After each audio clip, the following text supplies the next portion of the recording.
Alrighty. Good afternoon, everybody. I'm Dan Helton, and if you're here today, you're here to talk about mainframes. I apologize for a bit of a color problem here on the display. If you're watching this on YouTube or archive.org later, then you probably don't have this problem, but hopefully it shouldn't impact the presentation too much. A little bit about myself. I'm a senior security consultant at NCC Group. I mostly do web apps, network pen testing, red teaming in my day job. I'm a bit of a nerd for odd, esoteric computers, like history and things like that. You can catch me on Twitter at ch1kpwe, or that's also the .com is also my website. This presentation is on here. I promise this is the last time I give this presentation, that I'll eventually write a lot of this stuff up in blog post form. Still working on that. But hopefully I'll codify it a little bit so it'll be a better online reference. I got a lot of material to go through, so I apologize if I'm a little fast. It's a big brain dump to go through all this mainframe stuff, because it's something that most people in this room probably don't have much of a background in. So first off, what is a mainframe? It's helpful to actually define what that is. So it's almost always IBM Z hardware. It's not just any old clunky old dinosaur computer. That's one thing to get out of your head. It's a very specific class of computing. There are still a few competitors like Unisys and some other people in that space, but IBM absolutely dominates nowadays. So it almost always means IBM Z hardware.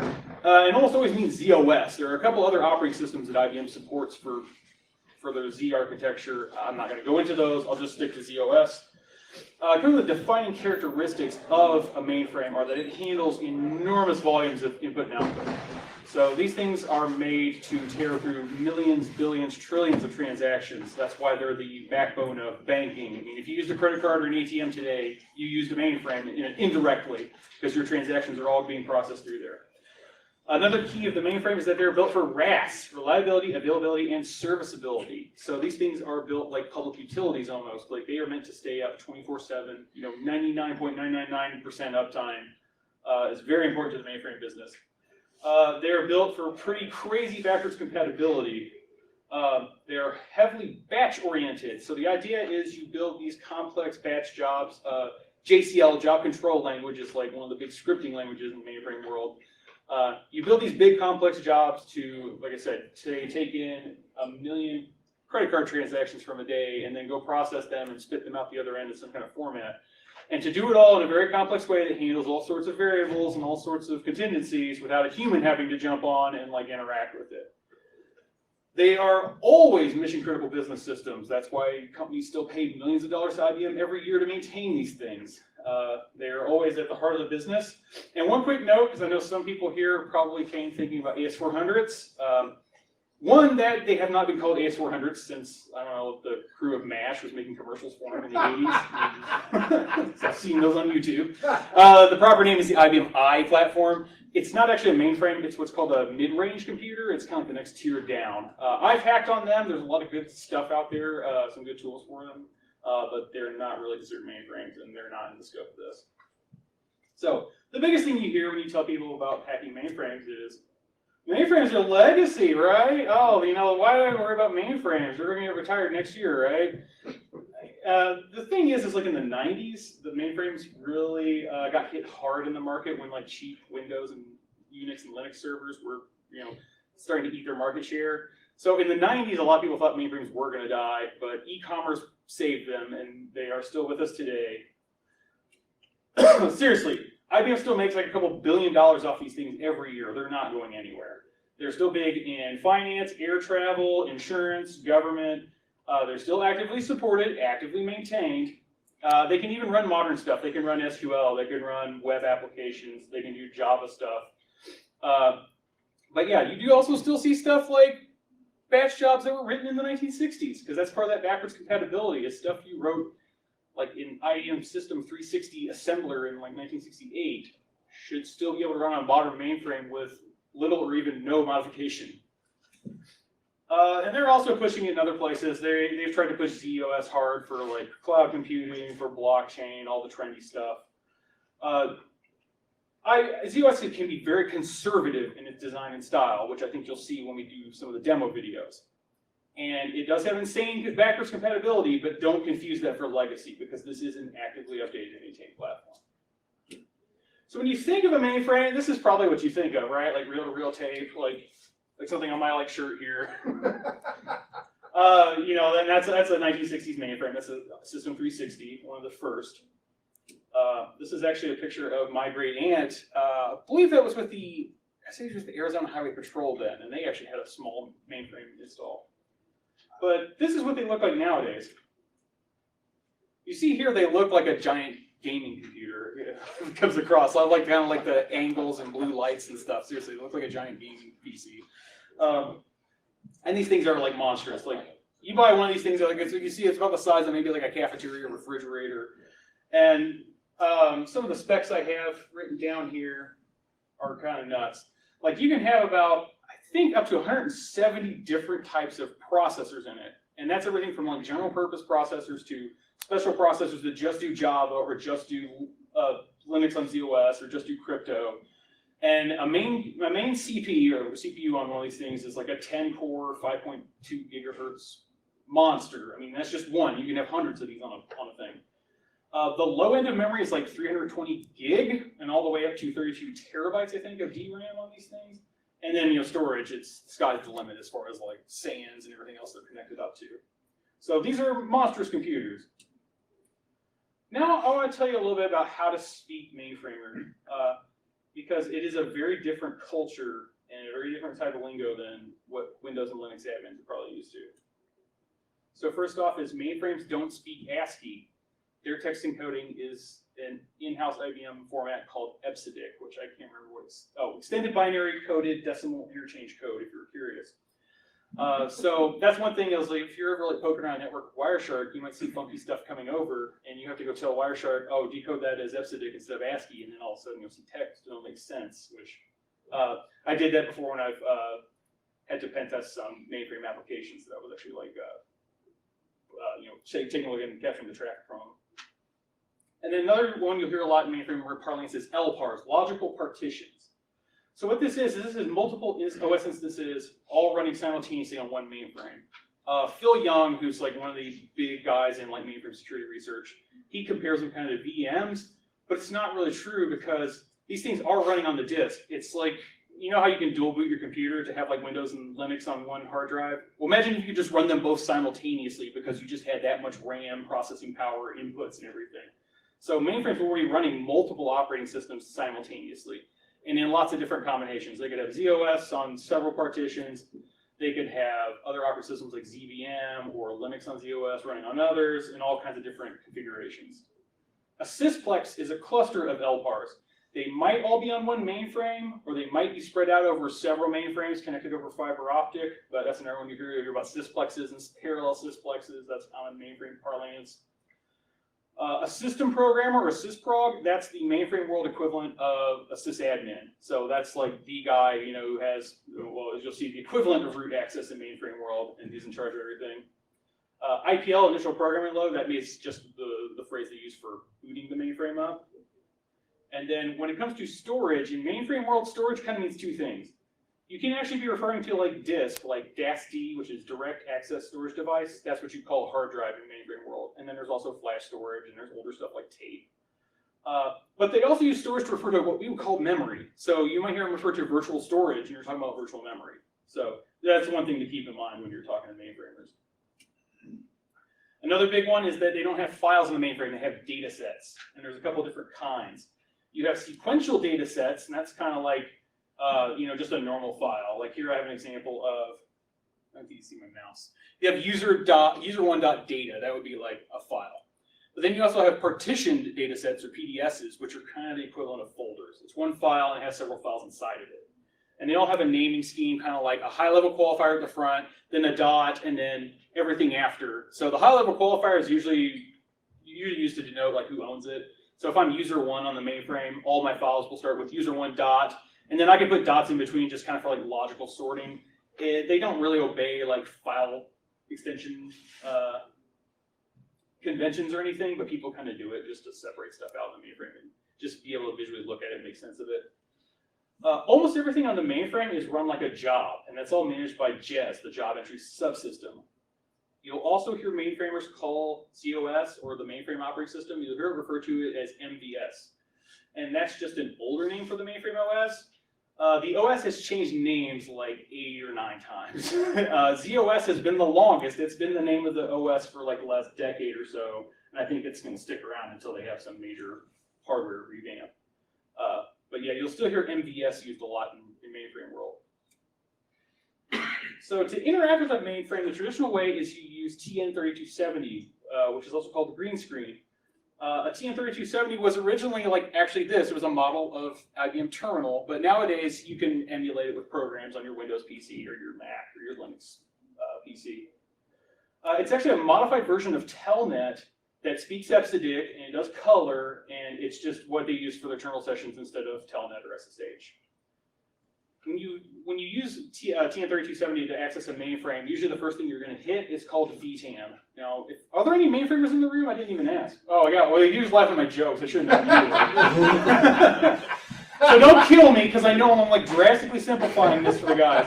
But you can think of VTAM almost as kind of the portal to the mainframe. That when you start a TN3270 session, VTAM is usually the first thing you hit, and it usually has some kind of like splash screen. There'll be some cool, not ASCII art, but EBCDIC art, maybe with like a design or something. You'll see more of that later.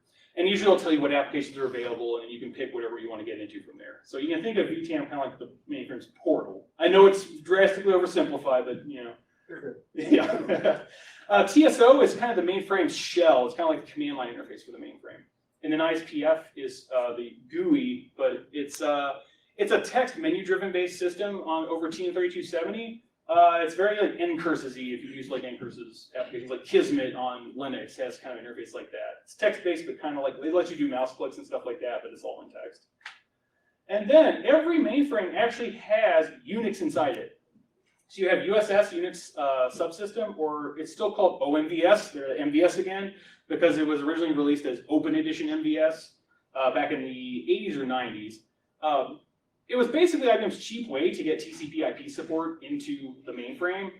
Like when Microsoft wanted TCP/IP support, they just ripped off like BSD's network stack. IBM's like, we're just going to shove a whole Unix inside this thing because there's just enough room for that. As you'll see, it's old and clunky. It's kind of like AIX. It's very AIX-y, but it's not AIX. It's not going to obey all the same conventions as that, but it has the same kind of flavor. So obviously, it's an IBM product. Now, mainframe culture is a lot different than like Windows and Linux admin culture. Mainframes are very customizable. Every install is going to have its own kind of culture. The mainframers are going to use IBM jargon. They're going to use their own jargon. They're going to have their own ways of doing everything. Mainframe's heavily customizable, so like every instance is going to be different.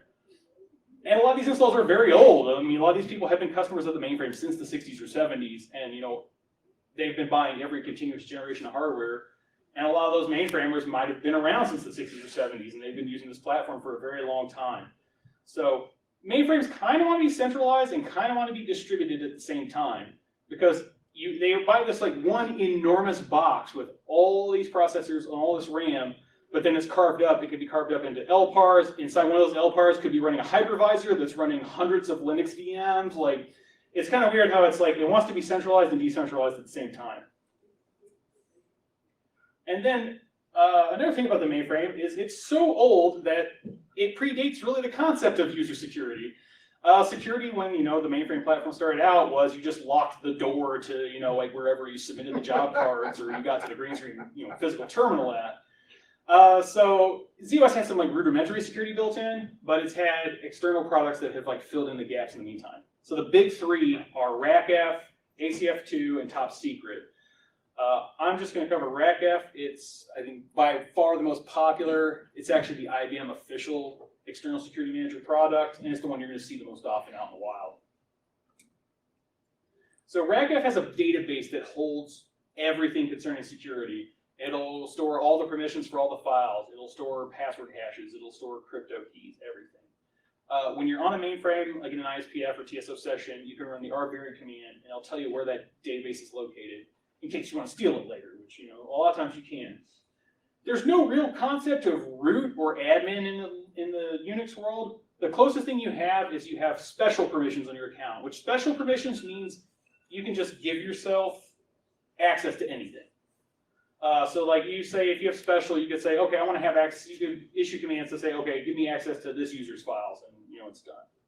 But it's not like a one and done root. Historically, passwords very weak, and hash functions have really sucked. They've gotten better in recent years, but a lot of mainframers haven't updated because they very much have a philosophy, like a lot of programmers and admins, of if it isn't broke, don't fix it.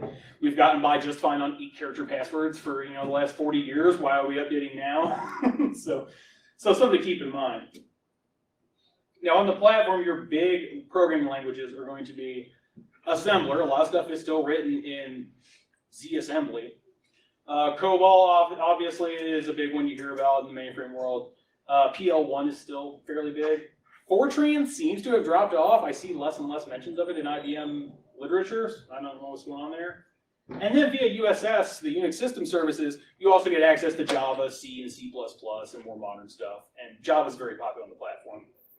Now, the scripting languages you have on a mainframe, the biggest one is JCL, which is Job Control Language. That's actually the language you use to set up a batch job and submit it to be processed, and we'll see some of it later. There's another format called CList, which is kind of like a .bat file in Windows or a bash script, where it's just a list of TSO commands. It's not that common anymore because it sucks. TSO is very limited, as we'll see a little later. Rex is much more popular. Rex is a scripting language that's more comparable to something like Perl or Python. It's a lot more powerful, a lot easier to read, a lot easier to use, and that's like by far the most popular scripting language for sysprogs to do their work in. And there again with USS, you get access to a lot of stuff like bash scripts, Perl, TCL, things like that. And then in particular, there's a company called Rocket Software that's ported Python and a lot of other stuff over to USS that a lot of it's free. You can download it from their FTP site and install it. Now, briefly, I'll touch on CICS and IMS. So CICS stands for Customer Information Control System, and then IMS, I don't remember what the hell IMS stands for. Information management. There you go, Information Management System.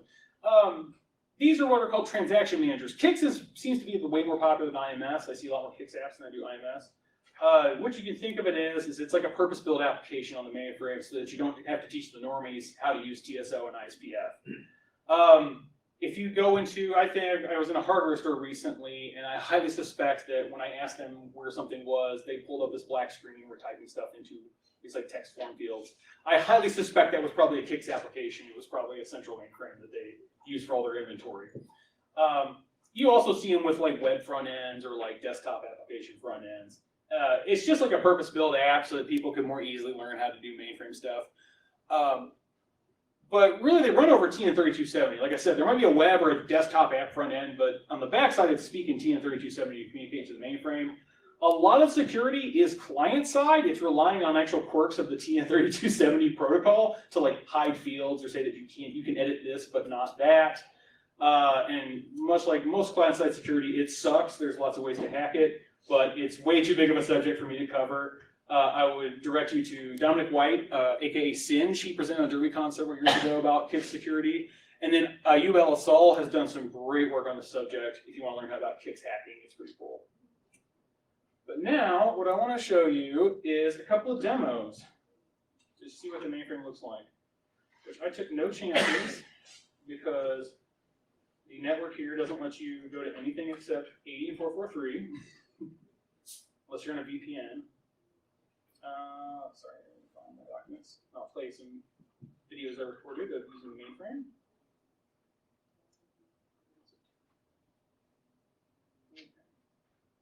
All right, first off, here's a little demo of TSO. So, sorry, again, I apologize for the projector here is kind of funky looking. Hopefully you can read this. Let's see. So this is actually a program, this is called X3270, which is a X11 based terminal application. You can use on Linux and Mac, stuff like that. There's other apps for interacting with it. There's even console apps like you can do from your terminal window. So I'm going to connect to a mainframe, and here you can see some of that nice Epsidic art. Hopefully you can make that out. Can we turn the lights off or something? Maybe it might pop a little better. Yeah, it's really wild. There we go, okay. Sorry to make the room so dark, but hopefully it'll pop a little more. So this is, I'm actually connecting to an IBM mainframe called, it's part of a program they do called Master of the Mainframe. It's their attempt to desperately get kids interested in mainframes because all the old mainframers keep dying off and they need to replace them. It's their way to save the endangered species of mainframers. Wow. So I've connected, this is VTAM. So I've hit VTAM right now, it's kind of the portal. And if you ever are wondering what the hell, am I at VTAM or not, you can enter this command, IBM test, and hit enter. And it'll always enter this little thing. It says IBM Echo, and then it does A through Z and the numbers. It's just a debug, test program, obviously. So I'm on VTAM, and then usually the message will tell you what options you have. And this one I can do log on, and then it's going to ask me for my username, which in that format is Z30858. And then here's the TSOE login screen. I'll put in password. And then I'll get some messages. It takes a minute to load up. It's on Central Time. We'll see some more EPSIC art here in a minute. Come on. We'll slow that bit.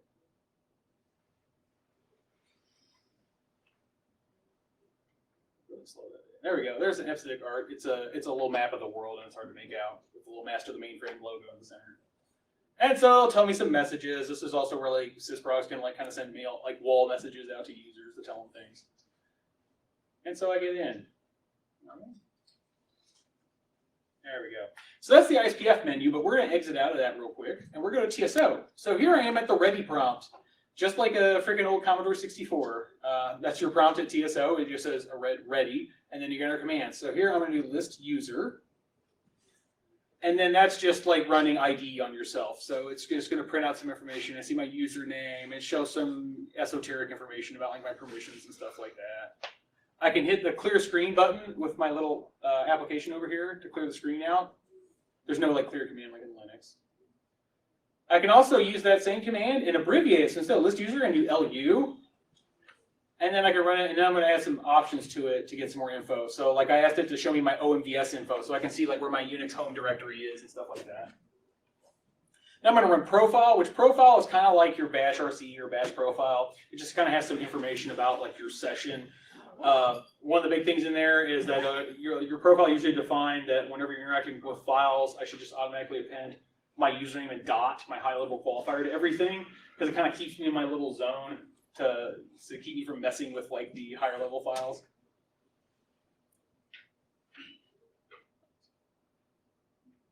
Now here's a familiar command. I can actually run ping, and it'll actually do that. I pinged Google's DNS server, so you can run a ping command from there. And there's several other like TCP and Unix commands that have been ported over, like netstat.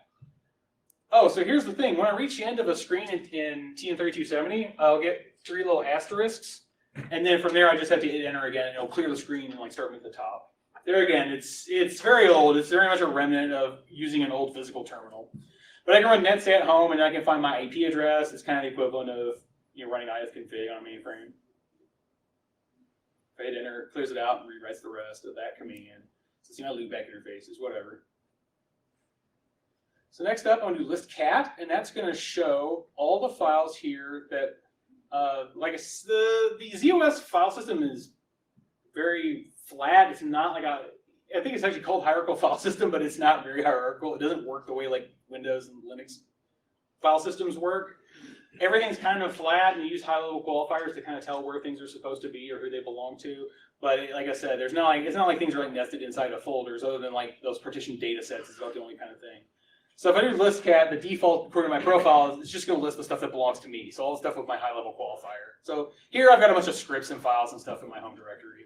And now I'm going to do list ds on that JCL file. So when I just type JCL, because my profile knows automatically to start it with z30858.jcl. So I hit JCL, but it knows it goes to this file in my home directory. And so I do list ds to just see some info about it. Like it'll show me like how big it is, how many memory blocks it takes up, yada yada. There again, I'm at the bottom of the screen, so I'll hit enter and clear it out. And then I can do list JCL to members to give it some arguments. So I can see that it's a partitioned data set, and it has members in it. So remember, PDSs are kind of like folders. So here's like all the other like little files that are inside it.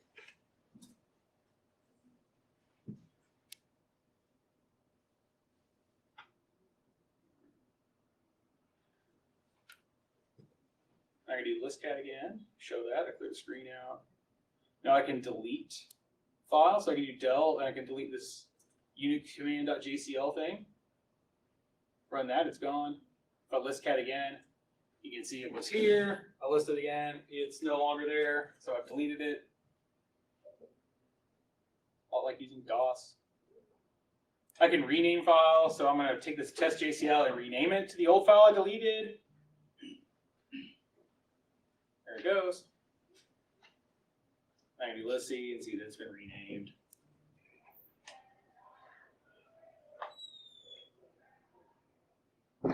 Now, there's no real equivalent of cat in TCO world, or type if you're using like old like command exe. But what you can do is you can edit a file and use the edit command to actually take that file. So I've opened it up and now I'm in the edit interface. So now I have to tell it some commands. So here I say edit, I'm going to edit that. And also I showed you here with single quotes, I can give like the absolute path of a file or a data set. So I'm using edit and you can see I'm opening that unitcommand.jcl data set that I just renamed. So I enter what type it is, and I do CNTL, that's telling it that it's a JCL, it's a job control language file. So it's opened up, I can do list, and that's kind of like running cat on it. So now I'm going to cat it out. That's what JCL looks like. We'll see a better look of it in the ISPF section when it's like nice and color-coded. I can do end no save, and then I'll quit out of the editor and bring me back to the regular TCO prompt. That's kind of how you list out file contents. It's very clunky. Here I'm going to look at another file, and this one is a text file. It's actually a rec script. So I'm going to look at it. It's going to ask me what this type of file is. I'm going to tell it it's text. And there again, I'm going to do list after I clear the screen. I'll do list again.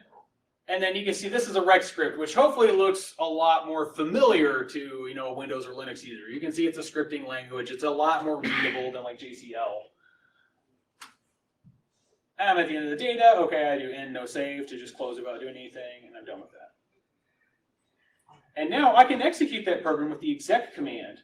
I can run rec script and various other things. So I'm going to run that, and what this file just does is it prints out all of the Linux user, or sorry, the USS, the Unix System Services users on this box. Which, ooh, there's a lot of them. I'm on this big old mainframe. There's hundreds of users. Now, the equivalent of like hitting Control-C to like kill whatever you're in is the PA1 command, which I have it on the little virtual keyboard here. It's also, depending on what kind of TN3270 emulator you're using, it'll be mapped to keys. It's usually like, I can't remember what it is now. Escape key. Yeah, it might be the escape key. It depends on the software you're using. Or it might be mapped to one of the function keys. So if I'm in a program and I want to get the hell out, I just hit that key. And then it's going to say, are you sure? And it says enter high to end. And I enter high, and so I get out of it. So now I'm going to allocate a data set. This is kind of like running touch or something like or T or something like that to make a file. So I'm going to say allocate a data set called test.data and make it like test.jcl. That's about the easiest way to make a file, because allocating files is really freaking clunky and hard in mainframe world, because you have to tell it like how big it's going to you think it's going to be. It's like making freaking strings in C. It's terrible. So anyway, I just did that. I made it like that. Actually, I screwed up the first command. I had to give the wrong name. So there, I made that test.data file. Run list ds on it to show like how big it is and some info about it. And now I'm going to log off. And that's the end of that. Now I'll show you ISPF, because no one really uses TSO. I mean, most sysprocs don't get into it because it's just really old and archaic. TSO has a lot. ISPF has a lot more features and is a lot more complete. So that's what most admins spend their time in, or sysprocs. So I'm gonna connect to the mainframe again. Same one. It's just the master of the mainframe. I'm gonna log in. My wonderful 8-character password that only allows 3 types of special characters. So this is the ISPF main menu, and you see it's very easy to use, very like number menu driven. You just enter the number of what you want, or they have a couple other functions here for like little code words to jump to stuff. Like I can do U to just jump into a Unix shell. I can do SD to go to STSF, which is like the main like job control program to see what jobs are running and view their output. We'll see it in a minute. So first off, I'm going to run TSO. I can run that command from here. and then follow it up with a TSO command, and it'll run, oh, you can't even see it. It'll run it like right down the bottom of the screen. It'll start printing out a TSO command. So I just did list cat to show the data sets that belong to my user. There it goes. Okay, and then here I did 3. Let me back up a little bit. A little fast there. Okay. All right, so I'm going to do 3, which is I'm going to go to the utilities menu, as you can see, because 3 is utilities. And then I'm going to go to 4, which is DS list, which is a program for listing out files and stuff like that. So you can see here the DS name level is just automatically set to my user's files. And then I can get a listing. It's just like running listcat.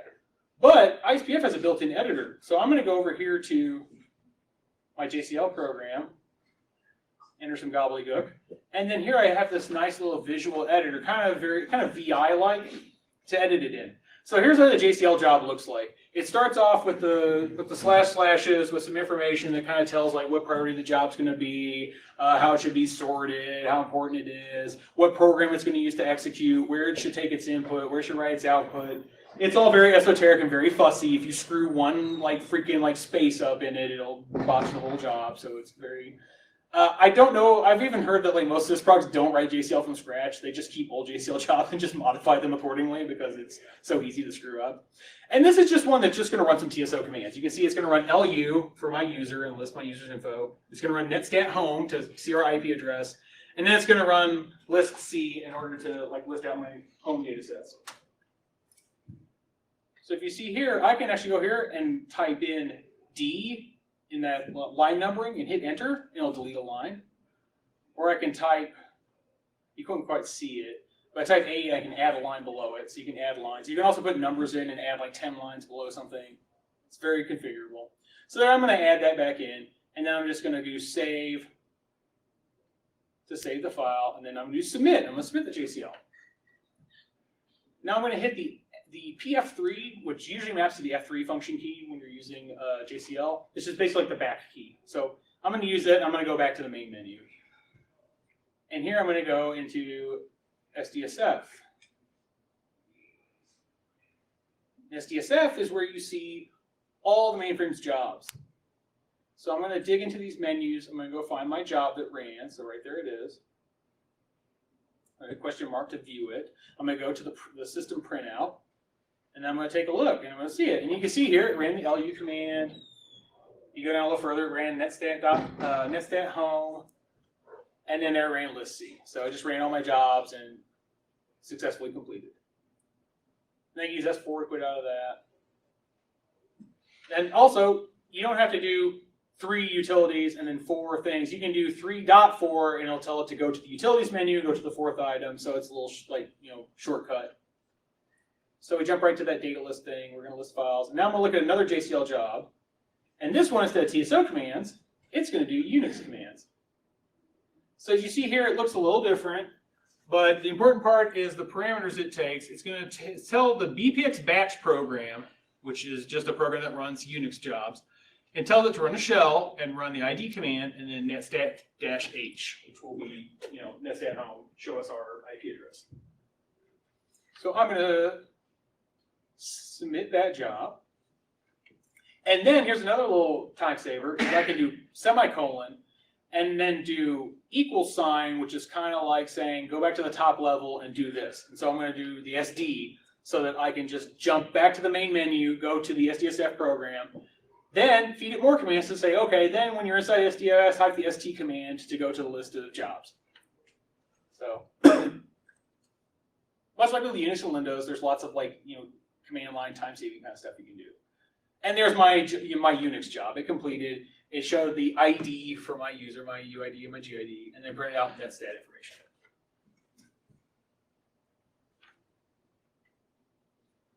And then exit out of that. And now I'll show you guys what Unix looks like. I'm going to run TSO, and I'm going to run the OMVS command. So that will take me to which OMVS is what a lot of mainframers call Unix inside there. So it's the old name, the Open Edition MVS. And so here I get this Unix shell where I can submit commands. So I submitted an ID, I can see my UID and GID.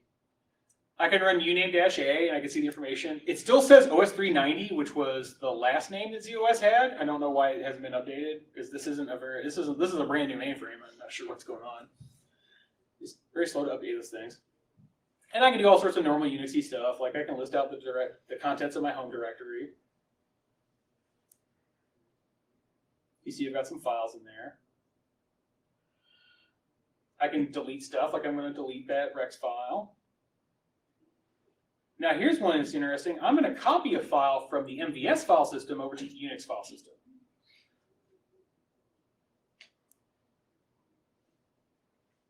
So if you look here, I did copy, and then in double quotes, I did // and then in single quotes, I did the full path name, I guess you'd call it, of my data set. So z30858.hello.rex. That's a file data set you saw earlier. It was that Rex script I had that was like sitting in one of the Rex scripts that was sitting in my, because you call my home directory on the MVS side.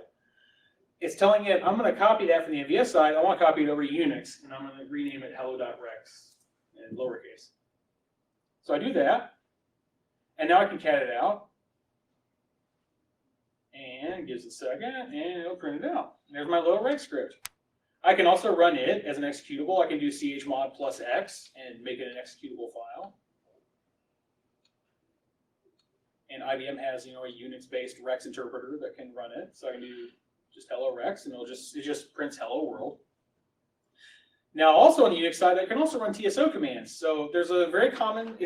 I don't think it's actually built-in, but it's a very common. Every install has it. There's actually a Rex script called TSO-CMD that just passes commands to the MVS side, runs them, and brings you the output back. So here I'm going to do TSO command and run list C. And it'll take a minute, and there it ran list C and showed the contents of all my data sets that I own over on the MVS side. And then I can exit out. And the job's over, and it'll kick me back to ISPF. Eventually. And there you go. And then I can do X and exit out, and it'll ask me, because since I generated files through my jobs I submitted, it's like, hey, what do you want to do with them? And I'm like, just throw them away. I don't give a shit. So I'll do action 2 to delete data sets. So they're deleted. I'm out. I log off, and I'm done. So let me find my mouse. Where are you? There you are. Okay. So back to our presentation. All right. So before we get into hacking mainframes, I want to talk a little bit about overcoming organizational obstacles to mainframe pen testing, because that's probably the biggest problem, is getting to test the mainframes that your organization has. So I'll start off by talking about my first encounter with a mainframer. So I used to work for a very large company here in Louisville, and we had mainframes. And at the time, we were looking at privileged identity management solutions. And so we were looking like, okay, well, we want to manage our root accounts on Linux. We want to manage our domain admins. Let's talk to the mainframe folks. We'll see what their equivalent is, and we'll see if we can find a product that manages their stuff. So me and another guy who was also on the security team, he was a former IBMer, so he spoke their language a little more. He was on the call with me. And we called these three guys who were over in our data center, like way out.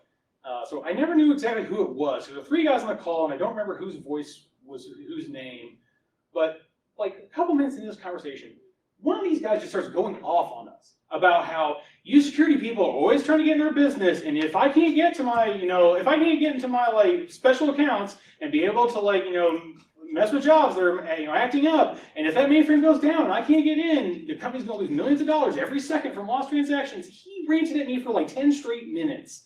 And like I'm putting the phone on mute and I'm cracking up, and I'm chatting to my colleague that like, wow, it's like I thought Unix graders were surly. Like they didn't get shit on mainframe sysproblem. Eventually we calmed it down. We're like, look, this is just exploratory, dude. Don't bite my damn head off. Like, but that's kind of what you encounter. Some of them can be very set in their ways, and they don't like you coming along and messing with their shit. It's understandable. But a big problem with mainframes is the mindset, because a mainframe is simultaneously this. Fort Knox, if anybody doesn't know what that is, the bulletin repository. Mainframe is simultaneously this, And it's also this. It's a hemophiliac baby in the middle of a room full of Domino's and Fabergé eggs in good China. It's like, oh, the mainframe it's got the most high-end, up-to-date security from IBM. It's completely impenetrable. It's never been hacked. But also, it's my sweet little precious baby. And if you so much as poke it, it's going to fall over, and we're going to lose $1 billion in lost transactions.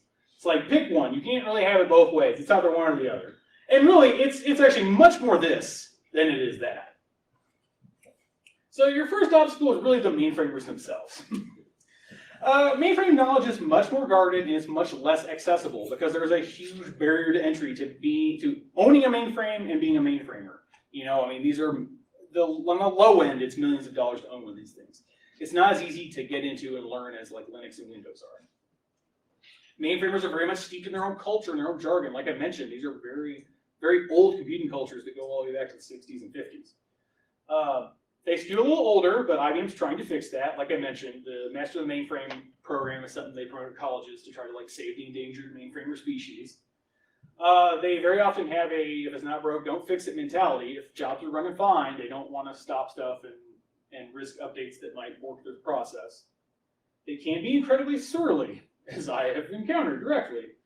The biggest thing is just assure them that you respect their platform.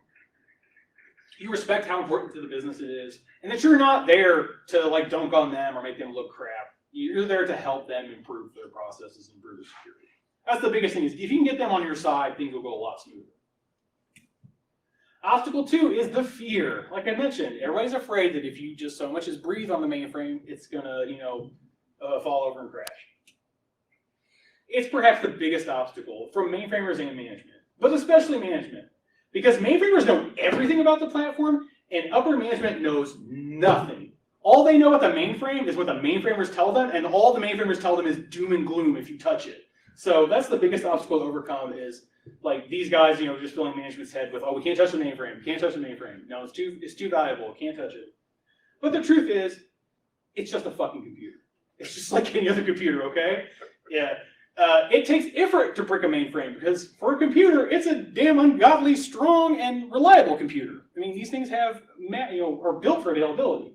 It takes a lot to DOS a mainframe. Trust me. And also color bullshit because, like any environment, if it's that precious and valuable, they've got QA. They've got test environments that you can run in. So if they want to let you do prod, fine. They've got QA LPARs or whole QA sysplexes that you can test it.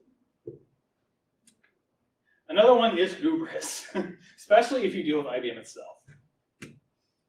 Mainframers can be very secure if they're configured properly, but they do get hacked. It has happened. Just because it's never happened at your org doesn't mean it won't. The biggest, most high-profile one was a guy named Gottfried Svartholm. He goes by the handle Anaconda. He was one of the founders of the Pirate Bay, the big torrенting and movie pirating site. He was in hot water with the Swedish government, was like hiding out in Thailand, and he decided he was just going to hack a bunch of Scandinavian countries to get back at them. So he hacked Logico, which is a big Swedish company. He also hacked a Danish bank. There was a third company in Norway that had its mainframes hacked that I think they're still trying to prove he did it, but it's pretty much thought he did, but they haven't definitively linked him to it. He was able to hack into them with some pretty old school tricks that probably wouldn't work back to 2012. He was doing kind of old school CGI hacks that wouldn't have worked in 2012 against most Windows and Linux installs. But mainframe still had these problems because the mainframe wasn't getting any scrutiny. And IBM is all about security via obscurity. They do not publish CVEs. They don't publish security advisories except through their private mailing lists. And the only CVE they actually have is a result of the Logica breach because basically the EU made them issue a CVE. And the CVE was even they tried to claim it was a problem with Tivoli when the actual problem was with ZOS itself. So they were even dodgy when they were actually forced to publish a CVE. And then also, even if you do drink the IBM Kool-Aid, then what's the harm in letting the pen testers have a crack at it? If you believe that what IBM says, that it's so secure that it can't be hacked, then what's the harm in letting us try? So now for what you've all been waiting for is, how do I hack mainframes? So I'll walk you through a little scenario, and then we'll have another video demonstrating a little attack path. I mean, first off, go ahead and nmap it. It's fine. It'll live. It won't fall over. It won't die. I think there was a problem with the time to live on like SYN packets back in the day on like IBM or the ZOS TCP stack. Or maybe it might have been AS400s that was a problem. But AS400s or ZOS had a problem where like the time to live value on like Synax was like ungodly long, so like you could actually like SYN flood it just by port scanning it. But that's like been fixed for like 30 years now, so like you don't have to worry about it. It'll be fine if you nmap it. Because it does have lots of stuff that lives on non-standard ports. So be sure you nmap everything. Use -b-, get all 2 to the 32nd power ports covered.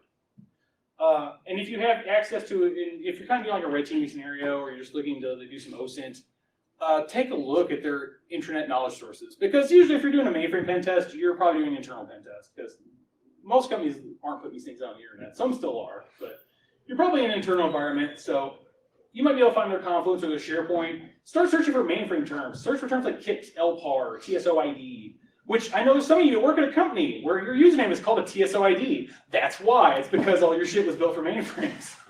I also worked at another company where our username was an A number. It was A and then a 6-digit number. And it was also because of mainframes, because of old RACF like username constraints. So anyway, search the internal internet for terms. Like look for things like attachmate, KIX, the mainframe terminology. And maybe you can dig up some info and find out about maybe what their naming scheme is for the mainframes, what their username scheme is like for them, things like that. If you've actually compromised the workstation, like maybe in a red team scenario, take a look and see if the mainframer, if you've compromised the mainframer's laptop or somebody who uses the mainframe, you might be able to find config files or scripts or host on demand jars or documents or like their Rumba config files, which Rumba is a big commercial TN3270 emulator. It's very popular. You might be able to find passwords stored in there. You might be able to find, mainframe application names, things like that. So the things you do want to look for is you want to look for the LPAR's names and IPs. Excuse me. You want to look for KIX region names if you're going after KIX applications. Username and passwords, and of course, try to find some creds.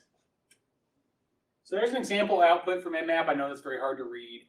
But some common ports you might see is FTP and SSH. Those are pointing to the Unix side.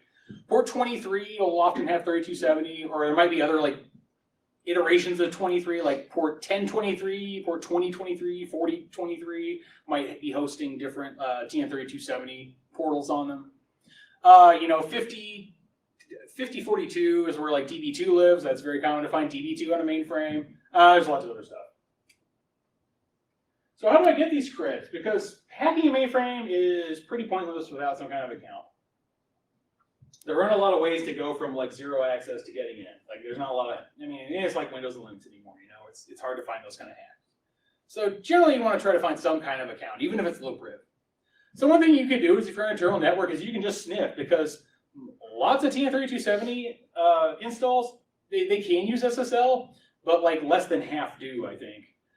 So that stuff's just flying over the ether, just like Telnet. It's unencrypted, so if you can get man in the middle or get somewhere where you can sniff that traffic, you can listen in for it and just pull creds out of the air. Like I mentioned before, you can steal them out of config files or for people's FTP scripts or key pass documents, things like that. You could phish them, social engineering. Phil Young, the mainframe hacking researcher I mentioned before, has a tool called SET N3270, which is social engineering toolkit, where you can actually man in the middle someone and put up a fake TN3270 VTAM login prompt and then phish them for credentials that way. Reuse is always a big thing because I've worked at companies where we had crap password requirements because it was lowest common denominator, because they were syncing passwords between AD and the mainframe. So your password had stupid requirements, it couldn't be longer than 8 characters. It could only have exclamation point, ampersand, and pound as the special symbol. Special characters are the only ones allowed. Things like that. So check that. If they're AD pass, if you fish somebody's Windows creds and they look like they might fit the RACF format, try them out. They might be syncing them. You can root them, but be very cautious, because by default there's no lockout on mainframes, but pretty much everyone has set it, and it's usually pretty aggressive. It's 3 bad tries or 5 bad tries, and you're locked out. And it's not like Windows where you can spray. You can try one every couple hours, and the lockout threshold will reset after a while. It's if you do 3 bad times, it's done. You're locked. You have to go get a sysprob to let you back in. So if you're going to spray, you have to be very, very careful. You can only do it once or twice. Can you do that on an admin account or any account TN3270? because an admin account would No, all of them. So, if it's desperate enough, you have to like go to like the physical terminal on the thing and go to like the IBM user service account and like unlock it if it's that bad, I guess.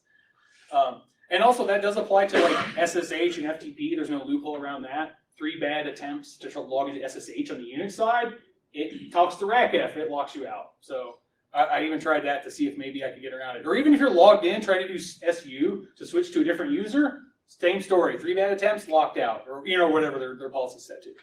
So root with caution. So once you have targets and you've run detailed scans, there's some enumeration options. Phil Young has produced tons of Nmap scripts for things like brute forcing all the VTM application IDs, figuring out logical units, which there's some trickery there. You can actually use logical units to do like kind of like a session hijacking thing. I'm not really going to go into that, but that's one thing you can do is look for those. Kix transaction IDs, TSO user IDs. TSO is nice enough to tell you if a username is valid or not. I guess maybe that's where Microsoft got the idea of, because if you hack Windows stuff, you know that like Exchange and Office 365 are really nice in telling you that a username's valid.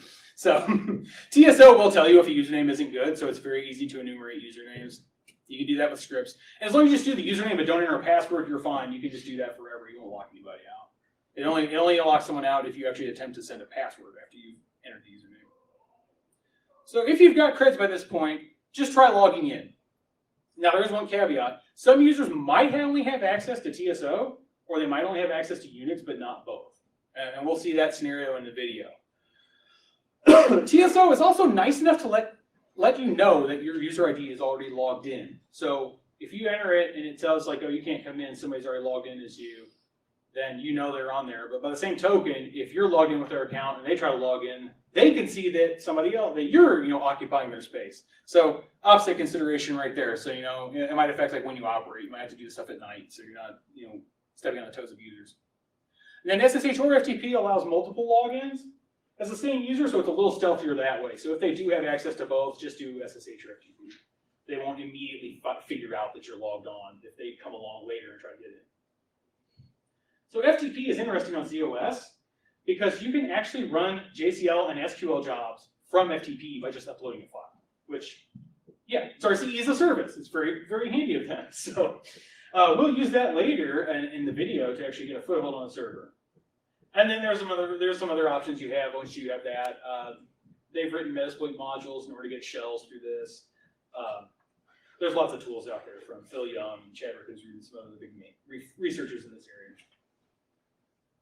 So once you get in, NJE is network job entry. So this is a way for people to submit jobs to different LPARs or to different sysplexes. It's kind of like, I can take my user ID and I can go submit a job somewhere else. So if this port's open, by default, all you have to do is you have to know like the node name and then like a valid username on the box, and you can just submit jobs. And also they're usually enumerable because the NJE protocol will tell you if a node name is valid or not. You can require it to set a password, but it's a static password for everybody, and it's very easy to root. It has no lockout threshold. And then also, if you break into one box, you can go find that password in a config file in plain text, and then just go use it to like log into every node that it's connected to. So it makes lateral movement very easy if they're using NJE. Kix is another one where you usually need some kind of credits to log into Kix. And there's lots of options if they have these very bad transactions enabled that will let you get shells and do all kinds of stuff, which, again, I can't really go into because it's a topic to itself. So, okay. All right, so web servers. Web servers are always usually running on the Unix side, so just treat them like any web server. Try Nicto, try directory brute forcing, things like that. WebSphere and Tomcat are common, and the same kind of tricks apply. If you can get into Tomcat, you can upload a WAR file and give yourself like a Java shell. Older ones have crappy like CGI apps with command injection, and that's actually how Anacata was able to hack Logica. DB2 is also on the mainframe. I think this one needs a lot more attention because I haven't really found much stuff about hacking DB2 and like messing with like stored procedures and stuff. I would love to do more mainframe research, but my current company can't afford one because they're just too damn expensive. But if your company does and you want to get into this space, that's a great place to look and do some research. Is look at DB2. And there's other old insecure stuff you may find. You might find network file shares. You might find our login still working on some places, all that stuff. So once you're in, you might be able to stop right there. You might not need to get special because, like anything, just check and see what you have access to. If you're on a more realistic mission that you're trying to break into the mainframe and grab sensitive data, the user you've compromised might already have it. They might not have special permissions, which is basically like RACF's version of like having root. But you might not need it. They might already have access to the stuff you want. And like any pen test, once you're in, enumerate some more. There's some great scripts. Enum is a great script to show you like all kinds of jobs you have access to, or different types of files that may be exploitable for you to privest. Excuse me. Okay, so a little pro tip for navigating around the mainframe is for exfilling, FTP works real well.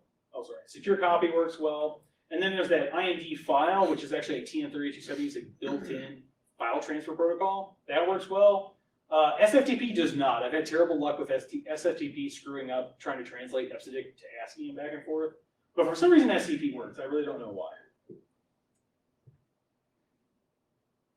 There we go. Okay. But obviously, if you've gotten this far, you want to get special, right? You want to own them. You want to get the equivalent of like domain admin in the mainframe world.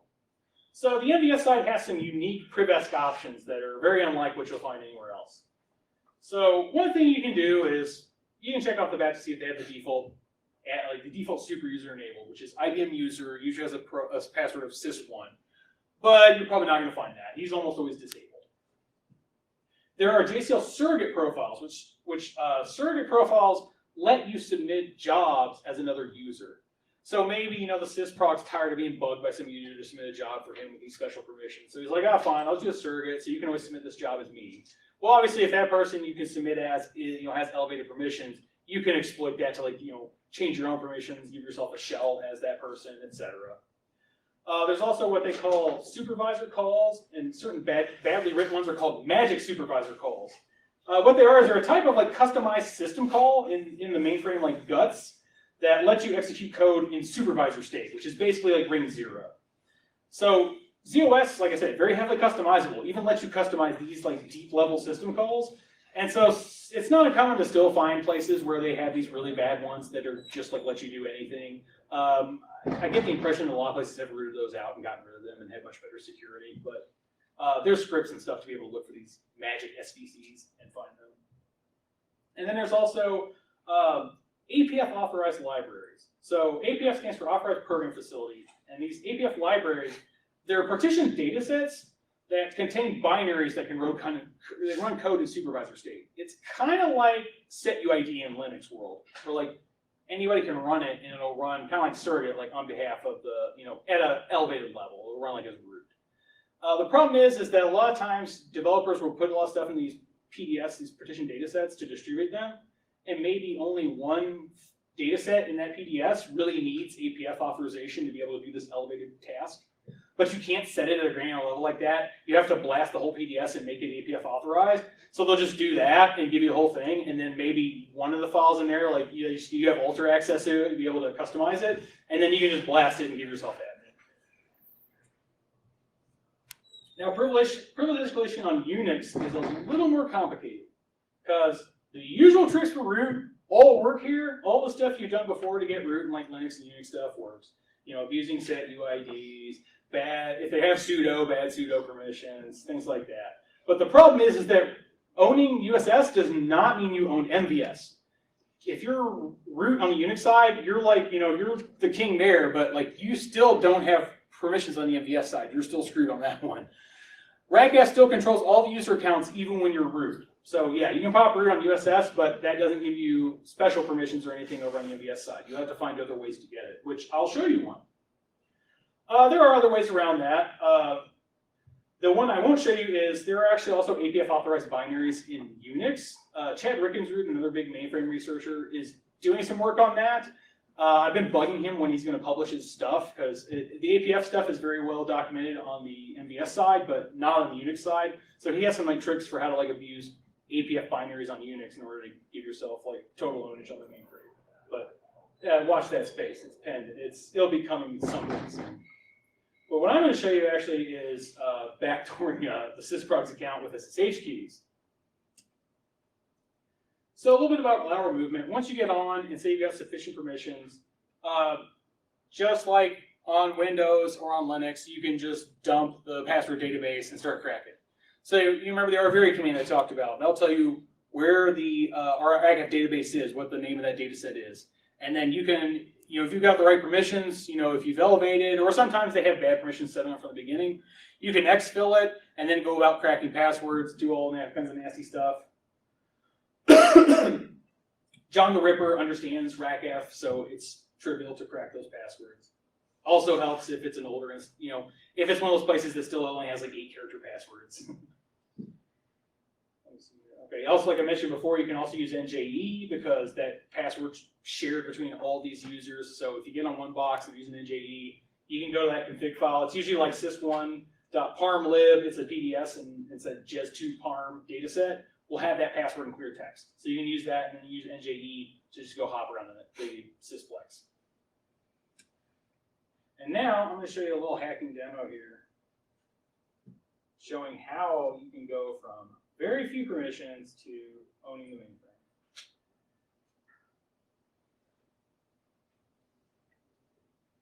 Okay, so I got two windows open. I've got a Unix window and I've got a TN3270 window. Sorry, let me full screen. There we go. Okay, so this is a different mainframe than the massive mainframe one. I'm going to connect to it. So I'm going to try to log on as Eve. I try to enter my password. It says my password's okay, but it kicks me out. It says default account numbers could not be obtained. So basically what it is I don't have TSO permissions. I'm not allowed to log into TSO. But it's a valid account. Okay, whatever. I'll disconnect. I'm going to try Unix. So I try SSH as Eve. So there it goes. It's going to ask me for my password in a minute. Okay, type my password in. Oh, permission denied. Denied, denied, denied. Okay. Looks like Eve doesn't have USS permissions either. What about FTP though? Hey, okay, Eve. Put password in. Hey, Eve can log into FTP. All right. So what's over here? So here I'm on the MVS side of FTP. Oh no, sorry. Yeah, sorry, that is the MVS side. Okay. So I start off over on the MVS side, so I can see my MVS data sets. But I can do CD to my home directory, so I do /u/Eve. So that's Eve's home directory on Unix. And so now I can list that. I don't have anything in there right now. But now I'm over on the Unix file system side. And then I'm going to switch over to this tab where I have Metasploit running. And here's that. Remember how I mentioned that JCL? You can just submit JCL jobs on FTP and they'll run? Well, this will do that and give me a shell. So I'm just going to run this handy dandy little Metasploit module. So options here. I've set all the options. So it makes a little JCL card. It puts some BS and all the fields and stuff like that to make it run. So I'm going to go ahead and submit that. Run. Start a reverse TCP handler. Successfully connected. All right, so I have a mainframe Unix session. So there I run ID, and I can see my Unix ID. I can run past print working directory. See there, I don't really have anything in my home directory except a shell history file. So what I'm going to do is a classical tactic, which is when you're on a box and you're looking to privs, I'm just going to run find, and I'm going to look for everything with set UID permissions on it. So I'm going to run that, and I'm going to see some stuff come back, some new things. Well, there's an interesting one. Now, this isn't accurate. I did this for the purpose of demonstration, but the find binary actually has set UID permissions. It runs in a root context no matter who's using it. So I did that just for the purpose of demonstration. So I'm just going to do an old trick. You'll find that if you've seen it before, if like people let people run find with sudo or something, you can abuse that to give yourself an elevated shell. So I run the find command, yada yada, I'll tell it to execute, bin/sh to give myself a shell. And there, now I have a shell now I'm still as Eve, but you can see I have the extended UID as 0, which in this context they call it start2 or sys1 instead of root, but it's UID 0, so it's root. Now I can just run the su command and then give myself like proper root. So I run ID again. You can see that that's my proper UID now as I'm start2 in this context. Now I'm going to run SSH keygen. And I'm going to fast forward a little bit because this was an emulated mainframe and it took a long ass time for an SSH key to generate. Okay, there we go. Okay, so I was asking what I name it, so I'm going to give it a name. Freaking eventually. I must have got to get a beer at this point or something.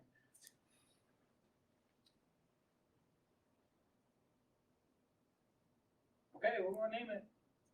All right, let's fast forward now. Oh, it's doing here. Okay, there we go. Okay, so I'll tell it to save it here as key. Yeah, I didn't give it a password. I just saved it. So there we go. Last time I see I have my key file, so I have my key and then my public key. So one trick here is that a lot of times sysprogs, even though sysprogs usually have SU permissions and can just SU the root, they're so lazy that on the Unix side, they'll just give themselves the UID of 0 so that they don't even have to use SU. So in this instance, it's very easy. Now, if I've done some recon and I know what usernames in the mainframe map to which users, I can figure out, okay, I know that Bob Smith is a sysprog and I know what his username is. So I know if I go get him, I'll probably, I'll be maybe root on the Unix side. But a lot of times they make it easy for you because you just use that rec script I showed before that prints all the Unix users, and you just look for all the guys that have 0 as their UID. Because I'll have multiple of them, we'll just set it to 0. So there we go. I pulled down my keys. Oh, hold on here. Okay, yeah, I pulled down the keys here. Now, I'm going to CD into Bob's directory, because I know Bob's a sysprog. So I'm going to CD into his SSH directory. There again, old backdoor trick. This is my sole contribution to mainframe hacking. This was actually a technique that neither Phil Rickensrud or Chad, Phil Young or Chad Rickensrud or any of those guys knew about. So he has authorized keys. He's got his public key in there so that he can use his key file to SSH into the mainframe. And so I'm just going to take my public key and add to his authorized keys. There we go. I'll cat that, make sure it wrote correctly. There, it's all appended on.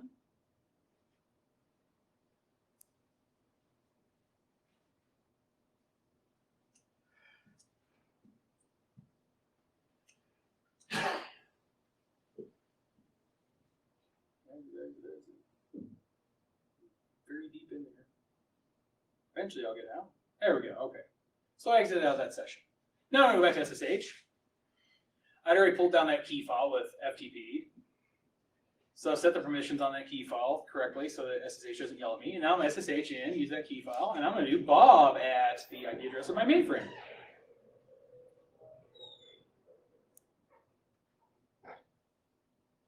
And bam, I'm in as Bob. Not only that, but Bob has special permissions. See, special and operations, meaning he can change any permissions and he can do any file operation. So Bob is God over on the MVS side. And now I just got access to that without having to know Bob's password.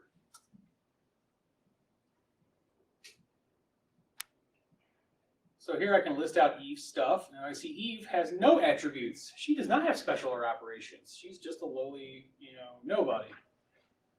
But what I can do is I'm going to run a little file here, a little post-exploitation shell script. And if you see my comment, I said it's because I'm too lazy to memorize all these commands. So this is just a shell script that's just going to run the TSO command and do a bunch of stuff to give Eve all these elevated permissions. So it finishes. And now if I run TSO command, LU Eve, now I see that she does have special permissions and everything right there. So now Eve has access. Also part of that script, I gave Eve the ability to log in over TSO. So I'll go back to, to log into TSO. So I'll go back to TN3270, now enter Eve's password, and now she can jump right into the mainframe.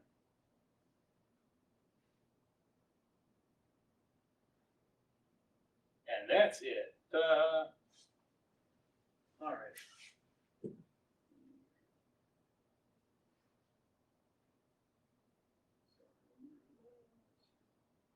Oh, and if anybody's wondering, my background is from an anime called Sword Art Online, which it's about like a online video game or something. The computer that runs the video game and the anime is modeled after an IBM Z mainframe. So how can I start learning about mainframes other than attending this talk? First thing you're going to need is you're going to need your own mainframe. So if your company will let you do it, use their mainframe. If not, IBM actually offers an official mainframe emulation package called ZD&T.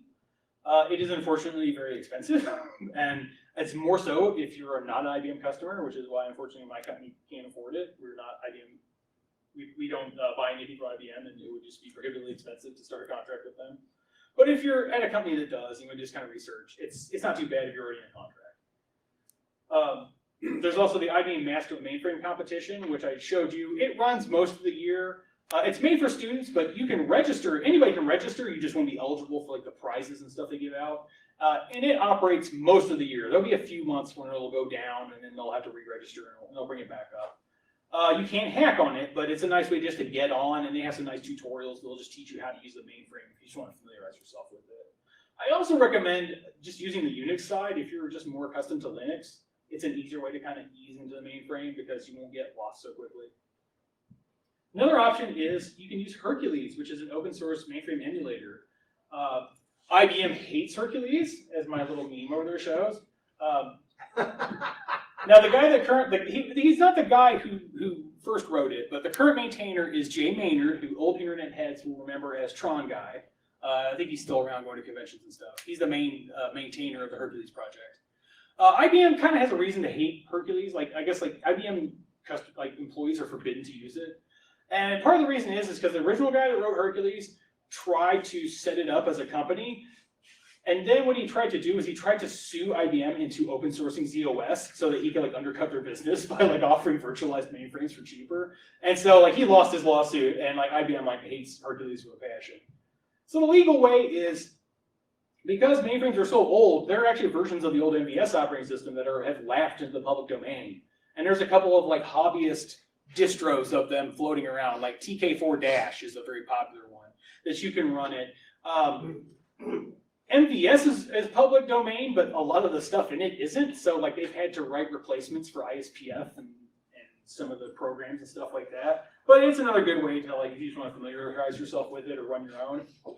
The not so legal way is to go on a torrenting site like Pirate Bay, like Anacata used to run, and find yourself a dump of a legit ZOS install. They're still floating around there. Honorable mention goes to zos.efglobe.com, which is some strange company based in Canada and China that has a public mainframe you can get access to. I've never really used it, but I'll just throw it out there if you want to fool with it. The next thing you'll need is a terminal emulator, which you have a couple options.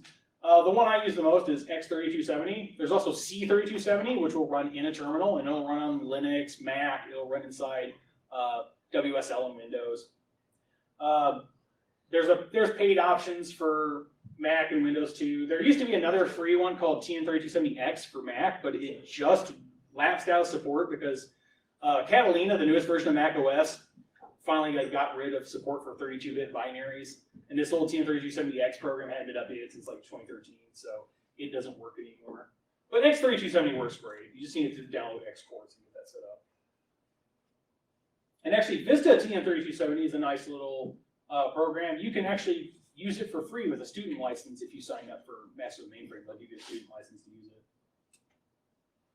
And then if you want some more resources, here's some other great stuff. Obviously, my blog has some things. Master Mainframe, there's links to the tutorials and how to register. IBM has tons of their documentation and stuff online. You can download PDFs of their Red Book series, which will give you lots of introductions to the mainframe. If you want to continue your mainframe hacking learning, I would highly, highly recommend Phil Young and Chad Rickenrud's Evil Mainframe course. I went to the very first one that they offered in Charlotte, and it's been done at DerbyCon. They do it in other places. It's great. It's a really fun course. They even have a mainframe CTF at the end, which I really dig. And then they also have, you can read a lot of the online material on their GitHub page. They have the slide deck on there. So it's no replacement for going to do it in real life stuff. But if you want to just learn some of their techniques, it's a quick way. And then for fun, go on archive.org. Phil is also a big dork for old hardware and old computers. He built a choose-your-own-adventure mainframe hacking game in HyperCard running on like Macintosh, like System 6, and it's running like on an emulator. You can go play it on archive.org, or you can actually download the file and like run it in like an old Macintosh emulator, like Mini VMac. And that's a real fun one. He's also a big dork for like old operating systems and stuff. So that's a fun little way to play around with it. Big thanks to those guys, Phil and Chad, who helped me out a lot with these slides, and I talked to them in a Slack chat a lot and learned lots of cool things from them. Austin Robertson is another guy I want to thank, who's a former coworker of mine at Fidelity Investments. He was a mainframe return pen tester, and he taught me a lot of cool stuff about mainframes. Shout outs to Yuval Saul and Dominic White, who've done tons of great Kix research. Thank you to ICCA Kentuckiana for bringing back the Louisville Metro InfoSec Conference, and thank all of you for attending. And if there's any time left, I'm available for any questions anybody has. Sorry, I know I probably like talked really fast through that, but I just a lot of stuff to get through. All right, thanks everybody.